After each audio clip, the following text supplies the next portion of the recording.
Hi guys! Welcome back to our YouTube channel. Please don't forget to like, share, and subscribe para lagi kayong updated sa mga video na i-upload ko sa aming YouTube channel.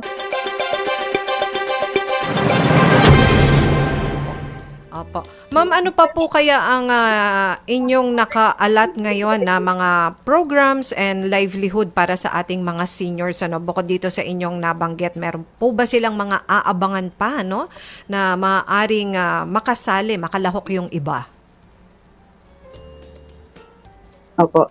Ma'am, sa ating mga regional offices, no, kanya-kanya din po silang nagsasagawa ng kanilang mga pag-aaral, no, yung tinatawag nating training needs assessment din po, no, at lumabas doon na maliban po doon sa food and non-food processing, marami sa mga senior citizens natin na interesado, no, na magsagawa o matuto kung paano gumawa ng mga palamuti na maaari pa nilang maibenta, no. At kasama din po doon yung mga soap making and dishwashing liquid, no? At least po yun, kahit konti lang po ang capital, startup capital, ay maaari po silang makapagsimula na po. At marami din po na ninanais na matuto kung paano gumawa ng mga herbal products, no? Lalo na po itong mga pangangailangan na ito nakabase sa realidad, no, ng kanilang region or province, municipality or city, no. So halimbawa po, no, doon sa ating Davao region, kasi marami po doon sagana sila sa kanilang mga pananim, no, na pwedeng gawin, no, na maging herbal medicines.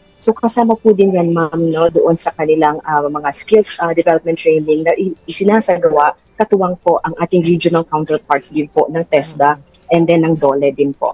And then DTI, nagbibigay din po sila ng kanilang mga training kagaya ng financial management, paano po sila makakapagsimula sa mga licensing and permits pagka halimbawa po na naandyan na nakaset up ng kanilang produkto at kung kailangan po nila ng mga storage facilities. So nakaagapay po yung ating mga partner agencies po dyan. So maliban po sa efforts ng central office, meron po, no, lahat ng regional offices natin across the country. Thanks for watching! Please don't forget to like, share, and subscribe!